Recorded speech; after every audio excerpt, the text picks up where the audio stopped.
అన్వేష అనేటటువంటిది ఒక పథకాన్ని తీసుకొచ్చింది మన ఇస్రో. అన్నీ సక్సెస్ అవుతున్నటువంటి దాంట్లో ఈ ఫెయిల్యూర్ ఆవేదన కలిగించేటటువంటి అంశం.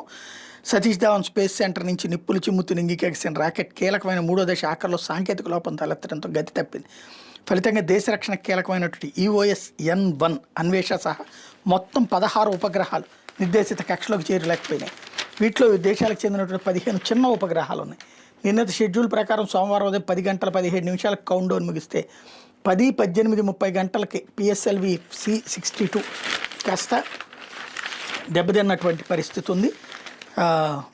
ఏదైతే దానికి సంబంధించిన రాకెట్ ఇక్కడ మొదటి ప్రయోగ వేదిక నుంచి నింగిలోకి దూసుకెళ్ళింది. మొదటి 2 దశలు విజయవంతంగా పూర్తి కావడంతో శాస్త్రవేత్తలు ఉత్సాహం కనిపించింది. 3వ దశ ముగిసి 4వ దశ ప్రారంభం కావాల్సిన కీలక సమయంలో అవాంతరం ఎదురైంది. రాకెట్ తన నిర్ణీత మార్గం నుంచి పక్కకి జరగడంతో నియంత్రణ కోల్పోయింది. చివరికి 16 ఉపగ్రహాల నిర్దేశిత కక్షలోకి ప్రవేశపెట్టలేక మిషన్ విఫలమైంది. ప్రయోగం విఫలమైనట్టు ఇస్రో చైర్మన్ నారాయణన్ అధికారిగా ప్రకటించారు. 3వ దశ ముగిసే వరకు రాకెట్ పనితీరు సాధారణంగానే ఉంది. అప్పుడే తలెత్తిన సాంకేతిక లోపం వల్ల వాహనం నౌక కక్షలోకి చేరుకోలేకపోయింది. వైఫల్యానికి ఖచ్చితమైన కారణాలు విశ్లేషిస్తున్నాం, త్వరలోనే పూర్తి వివరాలు చెప్తామన్నారు.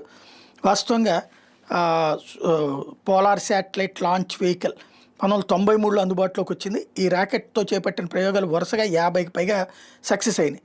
నావిగేషన్, భూ పరిశీలన ఉపగ్రహాలు, చంద్రయాన్-1, మంగళయాన్ వ్యోమనౌకలు ఇదే రాజులోకి మోసుకెళ్ళింది. పెద్ద సంఖ్యలో విదేశీ శాటిలైట్లను కక్షలో ప్రవేశపెట్టింది. 2017లో ఒకేసారి 104 ఉపగ్రహాలను ప్రయోగించి చరిత్ర కూడా సృష్టించింది. తాజా ప్రయోగంతో కలుపుకుని ఇప్పటివరకు 64 సార్లు ఈ రాకెట్ను ప్రయోగిస్తే ఇందులో 4 సార్లు మాత్రమే ఇది విఫలమైంది. 2025 మే 18 PSLV C-61 ద్వారా చేపట్టిన EOS-09 అనే నిఘా ఉపగ్రహ ప్రయోగం విఫలమైంది. అది 2025 మే 18. ఆ తర్వాత ఇప్పుడు PSLV C-62 వైఫల్యం చెందడంతో 8 నెలల వ్యవధిలో వరుసగా 2 వైఫల్యాలను చవి చూసింది. ఆ 2 రాకెట్ 3వ దశలోనే చోటు చేసుకున్నాయి. లోపం డిజైన్లోనా, తయారీలోనా, నాణ్యత నియంత్రణలోనా అన్నది ఇప్పుడు నిపుణులు శోధిస్తున్నారు. PSLV 4 దశల రాకెట్. ఇందులో 2 చొప్పున ఘన, ద్రవ దశలు ఉంటాయి.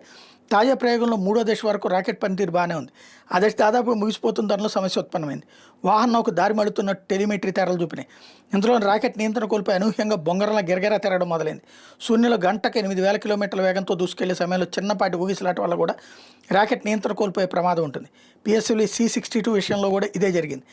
నాజిల్ జాయింట్లో ఒకవైపు నుంచి గ్యాస్ లీక్ కావడం వల్ల రాకెట్ తిరిగిపోయి ఉంటుందని భావిస్తున్నారు. ఈ క్రమంలో ఘన ఇంధన మోటార్ ఛాంబర్లో పీడనం పడిపోవడంతో రాకెట్ ముందుకు సాగడానికి అవసరమైన శక్తి లభించలేదని ప్రాథమిక విశ్లేషణలో వెల్లడైంది.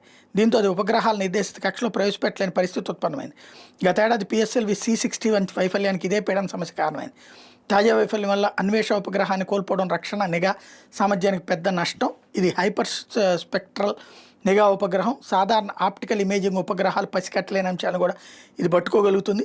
భూ ఉపరితలం మీద సూర్యకాంతి పడినప్పుడు భిన్న వస్తువులు, నేల, నీరు, లోహాలు, చెట్లు, కాంక్రీట్ నిర్మాణాలు వంటివి భిన్న తరంగ ధైర్యాలతో దాన్ని పరావర్తన చెందిస్తాయి. అన్వేషణలోని హైపర్ స్పెక్ట్రల్ సెన్సర్ వీటిని ఒడిసిపడుతుంది. వాటిని వర్గీకరించి అవి ఏ పదార్థాలతో తయారైనవి గుర్తిస్తుంది. జాతీయ భద్రతా సరిహద్దుల పర్యవేక్షణ, వ్యూహాత్మక మ్యాపింగ్ సేవలను ఇది అందిస్తుంది. కృత్రిమాకులతో కూడినటువంటి కమోప్లాజ్ తెరల మాటున దాచి ఉంచే శత్రు ట్యాంకులు, శతఘ్నులు పసిగడుతుంది. నీటి నాణ్యత, నేల తీరుతెన్నులు, పంటల ఆరోగ్యం, పట్టణ ప్రణాళిక వంటి వాటిని కూడా విశ్లేషిస్తుంది.